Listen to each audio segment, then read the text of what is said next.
بسم اللہ الرحمن الرحیم۔ السلام علیکم۔ اچانک ایک کالے لباس میں خود کو ڈھانپے ہوئے ایک لڑکی ان کے گھوڑے کے بالکل سامنے آ گئی۔ سلطان صلاح الدین ایوبی رحمۃ اللہ علیہ نے اپنے گھوڑے کو روکا۔ اگر وہ نہیں روکتے تو یقیناً اس لڑکی کو نقصان پہنچ جاتا۔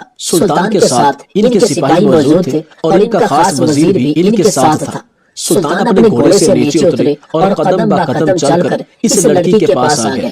وہ لڑکی ایسا محسوس ہوتا تھا جیسے کوئی پر نور فرشتہ ہو۔ اس کا لباس بالکل صاف ستھرا تھا۔ اس کی بڑی بڑی آنکھیں اس کے نقاب کے حوالے سے چھلک رہی تھی۔ سلطان صلاح الدین ایوبی رحمۃ اللہ علیہ کو وہ لڑکی بہت نیک لگی۔ اس کے پاس جا کر ان کو وہ لڑکی کوئی معمولی لڑکی نہیں لگی بلکہ ایک پر نور روشنی لگی۔ انہوں نے اپنے قدم اس لڑکی سے چند قدم پہلے ہی روک لیے اور اپنی آنکھیں جھکا کر اس لڑکی سے پوچھنے لگے کہ یہ کیا طریقہ ہے کسی کے گھوڑے کے سامنے آنے کا۔ اس لڑکی کی آنکھوں میں آنسو تھے۔ وہ بھیگی ہوئی آواز میں کہنے لگی، سلطان معظم، میں حالات کی ماری دکھیاری لڑکی ہوں، میرا کوئی نہیں ہے، میری زندگی یہاں کے ظالم پنڈت نے برباد کر دی ہے۔ اس کی آواز میں اتنا دکھ کا عنصر تھا کہ سلطان صلاح الدین ایوبی رحمۃ اللہ علیہ نے بے ساختہ سر اٹھا کر اس کی جانب دیکھا۔ اس کی آنکھوں سے آنسو چھلک کر اس کے نقاب کو بھگو رہے تھے۔ سلطان صلاح الدین ایوبی رحمۃ اللہ علیہ پریشان ہو گئے تھے کیونکہ ان کو یہ لڑکی بہت پریشان لگی تھی۔ انہوں نے کہا، کون ہو تم؟ تمہارے ساتھ کیا ہوا ہے جو تم زارو قطار ہوئے جا رہی ہو اور کس نے کیا ہے؟ ہمیں بتاؤ، ہم تمہیں انصاف دلائیں گے۔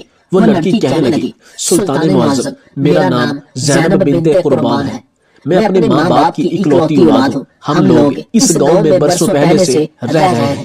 ہم لوگ پردے دار لوگ ہیں، ہم گھر کے اندر زیادہ رہنا پسند کرتے ہیں۔ میں سید زادی بھی ہوں لیکن میرے ساتھ بہت برا ہو چکا ہے۔ سلطان نے جب یہ بات سنی کہ وہ سید زادی ہے، وہ بہت متاثر ہوئے اور کہنے لگے، آؤ ہم لوگ کہیں بیٹھ جاتے ہیں اور میں تمہاری بات تفصیل سے سن لیتا ہوں، اور اگر اللہ نے چاہا تو میں تمہاری پریشانی کا مداوع کرنے کا سبب ضرور بنوں گا۔ تمہیں پریشان ہونے کی ضرورت نہیں، تمہارا جو بھی مجرم ہے اور تمہارے ساتھ جو بھی ہوا ہے یقین جانو ہم اس کو بہت بری طرح سزا دیں گے۔ سلطان صلاح الدین ایوبی رحمۃ اللہ علیہ کا مان بھرا لہجہ سن کر وہ لڑکی روئے جا رہی تھی اور سلطان کے پیچھے پیچھے چلنے لگی۔ سلطان صلاح الدین ایوبی رحمۃ اللہ علیہ ایک کنویں کے پاس جا کر بیٹھ گئے تھے۔ وہ لڑکی بھی ان سے کافی فاصلے پر بیٹھ گئی۔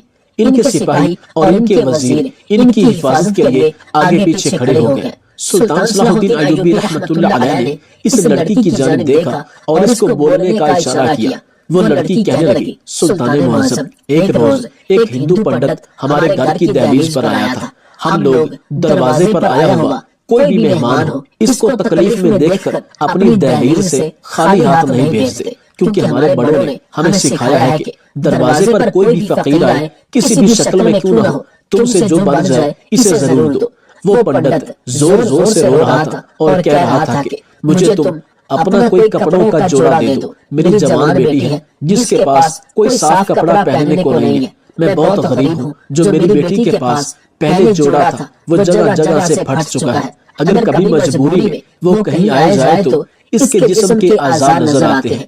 جب میں نے اپنا ایک کپڑوں کا جوڑا اسے دے دیا تو وہ فقیر پنڈت پھر کہنے لگا کہ میری بیٹی مسلمانوں کے کپڑے نہیں پہنے گی، وہ بہت ضدی ہے، لہٰذا تم مجھے اپنے صرف 2 بال دے دو، میں اپنا ایک خاص منتر تمہارے 2 بالوں کے ذریعے اس کپڑے پر پھونکوں گا اور اس کے بعد میری بیٹی یہ کپڑے پہن لے گی۔ خدا کے لیے تمہارے سر کے 2 بال چاہیے۔ میری ماں نے اس کو خالی ہاتھ بھیجنا چاہا کیونکہ وہ میرے لیے نامحرم تھا، میں کسی صورت بھی اس کو اپنے بال نہیں دے سکتی تھی، لیکن وہ ہماری دہلیز پر گر گیا۔ منتیں کرنے لگا کہ مجھے اس لڑکی کے سر کے بال چاہیے۔ وہ اس چوراہے پر آ کر کھڑا ہو گیا تھا کہ اگر میں اس کو اپنے سر کے بال نہیں دیتی تو وہ اپنے آپ کو وہی ختم کر دیتا۔ اس وجہ سے میری ذات کو اس آدمی پر ترس آ گیا اور میں نے دل میں سوچا کہ میرے بالوں سے کیا ہو جائے گا۔ سر کے 2 بال اکھاڑ کر میں نے اس کو دے دیے۔ وہ میرے 2 بال اور میرے کپڑوں کا جوڑا لے کر بہت خوش ہو کر چلا گیا۔ جاتے ہوئے وہ مجھے لاکھوں دعائیں دے رہا تھا۔ میں بھی خوش تھی کہ میں نے یہ سب صرف اللہ کی رضا کے لیے کیا ہے۔ میں اس آدمی کو تب تک اپنی دہلیز پر کھڑی دیکھتی رہی تھی جب تک وہ میری آنکھوں سے اوجھل نہیں ہو گیا تھا۔ اس کے جانے کے بعد میرا دل ایک عجیب سی کیفیت کا شکار تھا۔ رات کے پہر جب ہم لوگ اپنے گھروں کی کھڑکی اور دروازے بند کر کے سو گئے تو رات کے آدھی پہر میری آنکھ کھلی، مجھے بالکل ہوش نہ تھا کہ میں کیا کر رہی ہوں۔ میرے سر پر حجاب نہ تھا، میرے جسم اور سر پر دوپٹے کا ایک ٹکڑا نہیں تھا۔ میں اپنے ماں باپ کی پرواہ کیے بغیر اپنے گھر کا دروازہ کھول کر ننگے پاؤں اپنے گھر سے نکل گئی۔ مجھے کچھ علم نہ تھا کہ میں کہاں جا رہی ہوں۔ یہ سب چیزیں مجھے صبح اٹھنے کے بعد یاد آتی تھی کہ میں اپنی زندگی میں کیا کر چکی ہوں، لیکن اس وقت ایسا محسوس ہوتا تھا جیسے مجھے کسی نے اپنے قابو میں کیا ہوا ہو۔ میں سیدھا سیدھا چلتی ہوئی اس پنڈت کے پاس پہنچ گئی اور جا کر اس پنڈت کی گود میں سر رکھ کر لیٹ گئی۔ اس کے بعد مجھے یاد نہیں اس پنڈت نے میرے ساتھ کیا کیا تھا، لیکن سلطان معظم، میں نے کبھی بھی ایسا کوئی کام نہیں کیا جس کی وجہ سے میری ماں کو تکلیف ہو یا اس کی عزت پر آنچ آئے۔ ہم لوگ سید ہیں، ہم لوگ اپنے پردے کا بے انتہا خیال رکھتے ہیں۔ میں مر تو سکتی تھی لیکن ایسا کام نہیں کر سکتی تھی، لیکن مجھے یقین نہیں آتا کہ میں ایسا کام کر چکی تھی۔ صبح کے پہر جب میری آنکھ کھلی تو میں ہمارے گاؤں کی ندی کے کنارے پڑی ہوئی تھی۔ وہ تو اللہ کا لاکھ لاکھ شکر تھا کہ اس وقت گاؤں کا کوئی بھی فرد اپنے گھر سے باہر نہیں نکلا تھا، نہیں تو مجھے بہت سے لوگ بے پردہ دیکھ لیتے۔ میں فوراً ہی اپنے گھر کی جانب بھاگی۔ میری ماں پریشان حال بیٹھی ہوئی تھی۔ ان کو بھی اس بات کا علم نہیں تھا کہ میں کہاں جا چکی ہوں۔ انہوں نے جب مجھے دیکھا تو وہ مجھ سے سوال کرنے لگی، لیکن میرے پاس جواب دینے کے لیے کچھ نہیں تھا۔ ایسا محسوس ہوتا تھا جیسے میں اپنا سب کچھ ہار گئی ہوں۔ میں اتنے سالوں سے جو اللہ کی خاطر پردہ کر رہی تھی، خود کو چھپا کر اپنے محرم کے لیے رکھ رہی تھی، اس ایک رات میں ہی میرا سب کچھ لٹ گیا۔ میں برباد ہو گئی، میں بالکل چپ ہو گئی تھی۔ میرے پاس بولنے کے لیے کچھ نہ تھا۔ میری ماں مجھ سے بار بار سوال کر رہی تھی، لیکن میں ان کو کچھ نہیں بتا پا رہی تھی۔ وہ دن میرے لیے کسی اذیت سے کم نہیں تھا۔ اگلے روز ایک بار پھر وہ آدمی ہماری دہلیز پر کھڑا ہو کر ایک جوڑا کپڑے اور میرے 2 بال مانگ رہا تھا۔ میری ماں نے اس کو ڈانٹ پھٹکار کر بھیج دیا، چونکہ وہ اس بار میرا کپڑوں کا جوڑا اور میرے بال نہیں دینا چاہتی تھی۔ لیکن نہ جانے مجھے ایسا کیا ہوا کہ وہ جیسے ہی میری دہلیز سے نیچے اترا، میں نے اسے آواز دے کر اپنا ایک پرانا کپڑوں کا جوڑا اور ایک بال اکھاڑ کر دے دیا۔ میری ماں مجھے حیرت سے دیکھ رہی تھی کہ میں اس وقت اپنے ہوش میں ہی نہیں تھی۔ اس کو کپڑوں کا جوڑا اور بال دینے کے بعد میری ماں نے مجھ سے بہت سے سوال کیے۔ وہ مجھ پر چیخی چلائی، غصہ کرنے لگی کہ تم نے اس کو کپڑوں کا جوڑا اور اپنے بال کیوں دیے؟ لیکن سلطان معظم، اس آدمی کو جب میں اپنے کپڑے اور بال دے چکی تھی، اس کے بعد مجھے ہوش آیا تھا، لیکن اس سے پہلے مجھے محسوس ہوتا تھا جیسے مجھے کسی نے اپنے قابو میں کیا ہوا ہو۔ سلطان صلاح الدین ایوبی رحمۃ اللہ علیہ اس لڑکی کی کہانی بہت غور سے سن رہے تھے۔ وہ مزید کہنے لگی، جس طریقے سے پہلی رات میرے ساتھ ہوا تھا کہ میں اپنا ہوش گنوا بیٹھی تھی اور بنا کسی کی بھی پرواہ کیے بغیر اس پنڈت کے پاس چلی گئی تھی، دوسری رات بھی میرے ساتھ یہی ہوا تھا، اور دوسری رات میں اپنے گاؤں کے بڑے کنویں کے پاس پڑی ہوئی تھی۔ میرے کپڑے جگہ جگہ سے پھٹے ہوئے تھے۔ میں جب اٹھی تو میرے جسم میں ایک درد کی ٹھیس اٹھ رہی تھی، مجھ سے بالکل چلا نہیں جا رہا تھا۔ ایسا محسوس ہوتا تھا جیسے مجھے جانوروں کی طرح نوچا گیا ہو، میرے وجود کو، میری عزت کو تار تار کیا گیا ہو۔ وہ پنڈت نہ جانے میرے ساتھ ایسا کیا کرتا تھا کہ سارا دن مجھے کچھ محسوس نہ ہوتا، لیکن رات کے پچھلے پہر مجھے علم ہی نہیں ہوتا تھا کہ میں اس کے پاس پہنچ جاتی تھی۔ لڑکی کی آنکھوں سے آنسو متواتر بہ رہے تھے، جبکہ سلطان خود اس کی کہانی کو سن کر آپ دیدہ ہو گئے تھے۔ انہوں نے اس لڑکی کی جانب دیکھا اور کہنے لگے، کیا وہ آپ بھی پنڈت فقیر کا روپ دھار کر تمہارے پاس آتا ہے؟ وہ کہنے لگی، جی سلطان معظم، وہ ہفتے میں ایک بار ہماری دہلیز پر میرا پرانا کپڑوں کا جوڑا اور بال لینے کے لیے آتا ہے، اور میں بنا کسی کی بھی پرواہ کیے بغیر اس کو دے دیتی ہوں، اور جب میں اسے اپنا کپڑوں کا جوڑا اور بال دے دیتی ہوں، اس کے بعد ہی مجھے ہوش آتا ہے کہ میں کیا کر رہی ہوں۔ مجھے یہ سب نہیں کرنا چاہیے، لیکن نہ جانے کیوں مجھے کسی چیز کا ہوش ہی نہیں رہتا۔ سلطان صلاح الدین ایوبی رحمۃ اللہ علیہ نے ساری روداد اس لڑکی کی سنی، اور کافی دیر تک وہ خود پریشان ہو گئے کہ ایسا وہ انسان کیا کرتا ہے جس کی وجہ سے اس لڑکی کو ہوش ہی نہیں رہتا۔ وہ مزید کہنے لگے، تمہاری ماں کہاں پر ہے؟ وہ کہنے لگی، میری ماں میرے گھر پر موجود ہے۔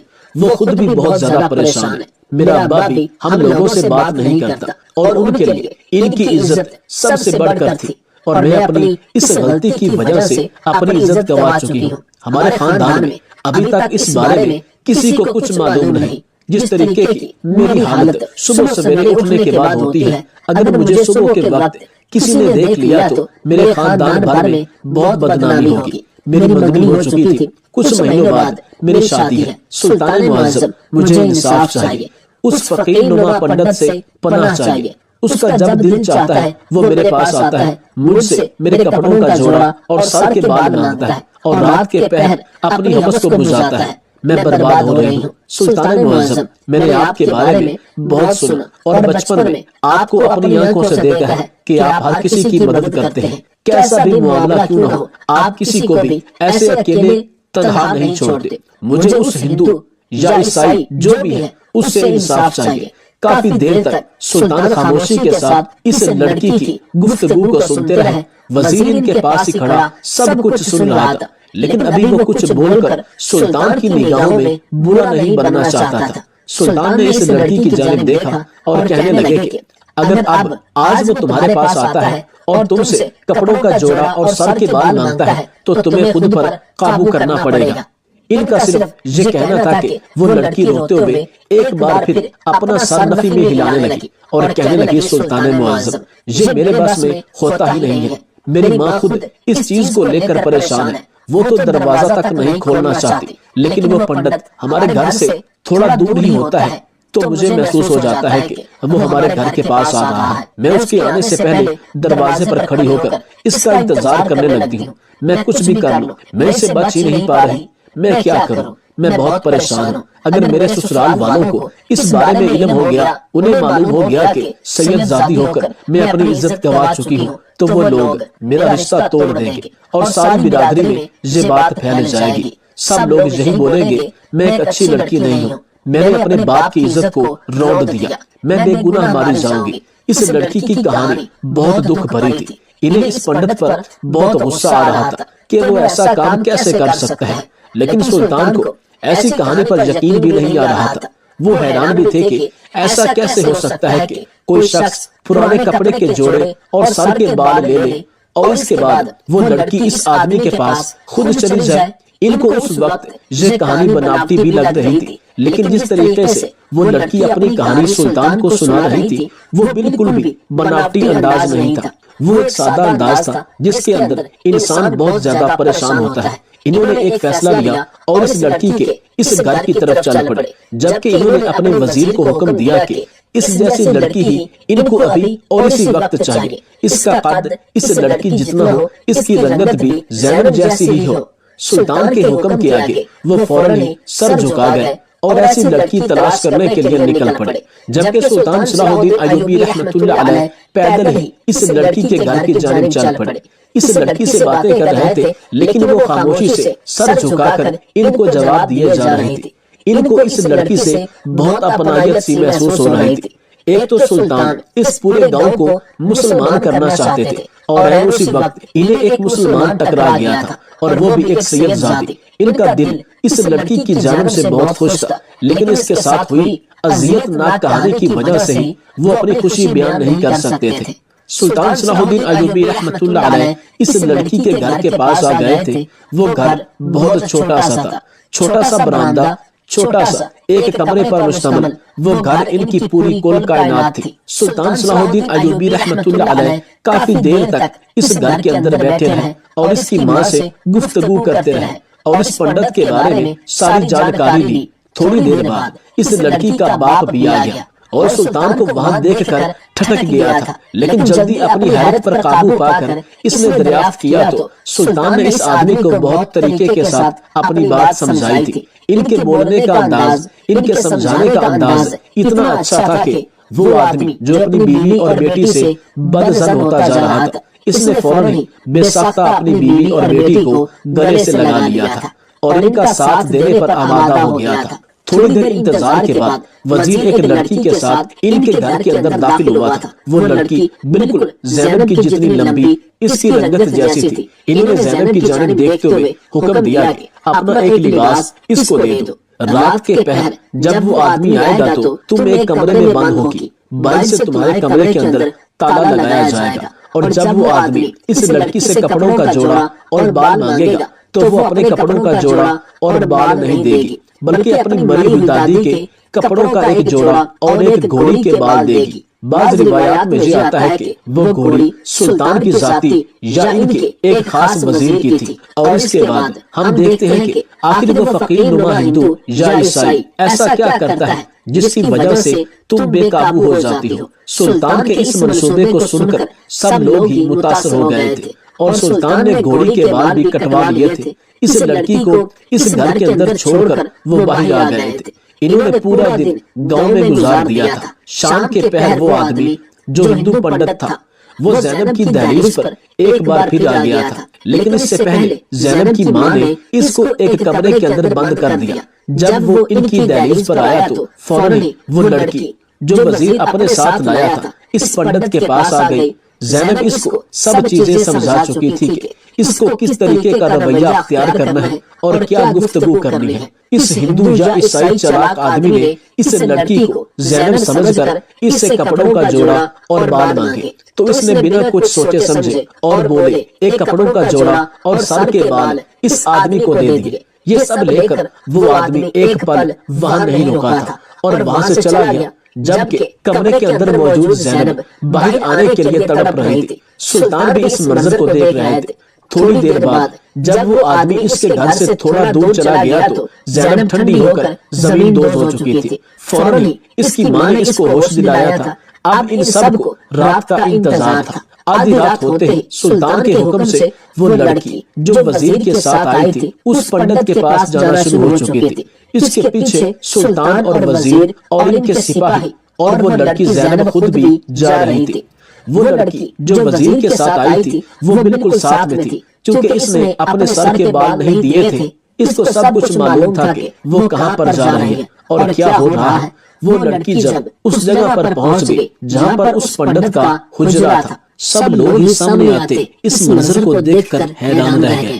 زینب کی تو باقاعدہ چیخ نکلتے رہ گئی تھی، جبکہ سلطان صلاح الدین ایوبی رحمۃ اللہ علیہ بھی ماتھے پر بال ڈالے سامنے کے منظر کو دیکھ رہے تھے۔ وہ پنڈت بیچ میں بیٹھا ہوا تھا اور اس کے ارد گرد بہت سے دیے رکھے ہوئے تھے، ایک بنا آنکھ کی گڑیا اور بہت سی راکھ آس پاس پڑی ہوئی، کراس کے نشانات بنے ہوئے تھے، اور وہ آدمی آنکھیں بند کیے کچھ پڑھائی کر رہا تھا۔ سلطان اور اس کے ساتھ موجود سپاہی اور وزیر سب لوگ سمجھ چکے تھے کہ وہ آدمی زینب پر کالا جادو کرتا تھا، اس کے کپڑوں اور بالوں پر کالا جادو کر کے اسے اپنے قابو کرتا تھا، جس کی وجہ سے وہ سب کچھ بلائے اس آدمی کے پاس پہنچ جاتی تھی اور وہ آدمی اس کے ساتھ غلط کاری کر لیتا۔ سلطان نے اشارے سے اس لڑکی کو اندر جانے کے لیے بولا۔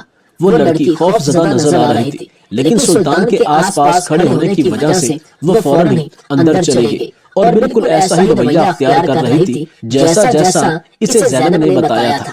وہ پنڈت کے پاس جا کر بیٹھ گئی، لیکن اس نے اپنا سر اس کی گود میں نہیں رکھا تھا۔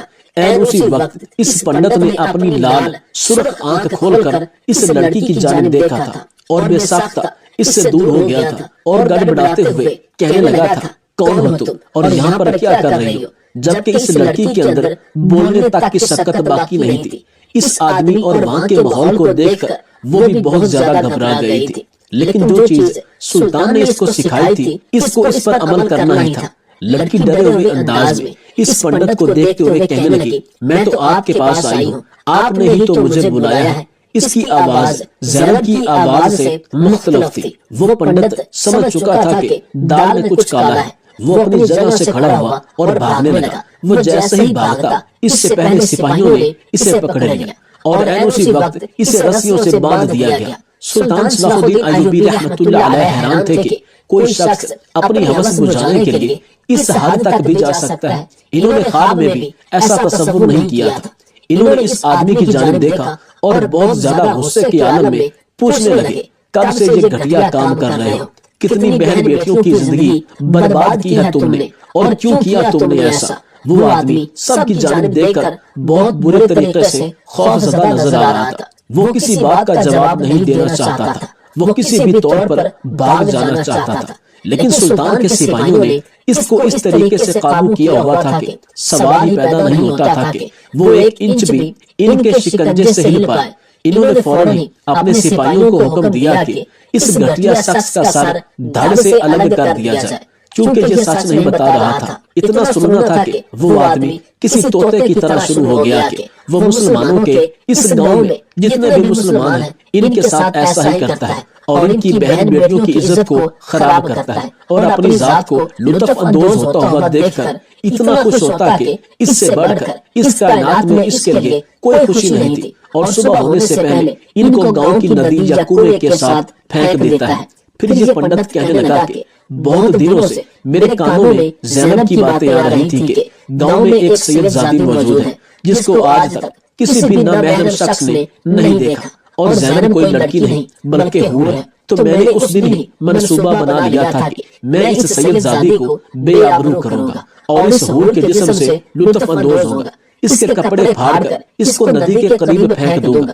میں اس کو یہاں پر لاتا ضرور تھا لیکن صرف جسمانی تکلیف دینے کے لیے، میں نے کبھی بھی زینب کے ساتھ بدکاری نہیں کی، بس اس کے کپڑے پھاڑ کر میں ندی یا کنویں کے پاس پھینک دیتا تھا۔ میں اس کے کپڑوں اور بالوں پر کالا جادو کرتا تھا جس کی وجہ سے وہ میرے قابو میں آ جاتی تھی اور یہاں پر بنا کسی کا بھی ہوش کیے بغیر دوڑی چلی آتی تھی۔ سلطان نے جب یہ ساری باتیں سنی تو اگلے روز انہوں نے بیچ گاؤں کے اندر اس پنڈت کو رسیوں سے باندھ لا کھڑا کیا اور ساری کہانی پورے گاؤں کے گوش گزار کر دی کہ تمہارا پنڈت اپنی ہوس کو پورا کرنے کے لیے مسلمانوں کے ساتھ اتنا بڑا گناہ کر رہا تھا، لیکن مسلمانوں کا اللہ اتنا بڑا ہے کہ اس نے اپنے بندے کی حفاظت خود کی اور اس کی عزت پر آنچ نہیں آنے دی۔ یہ بات سن کر سب ہندو لوگ اس پنڈت کو نفرت بھری نگاہوں سے دیکھتے ہوئے لعنتیں دینے لگے، اور بہت سے ہندوؤں نے عین اسی وقت سلطان صلاح الدین ایوبی رحمۃ اللہ علیہ کے ہمراہ اسلام قبول کر لیا تھا۔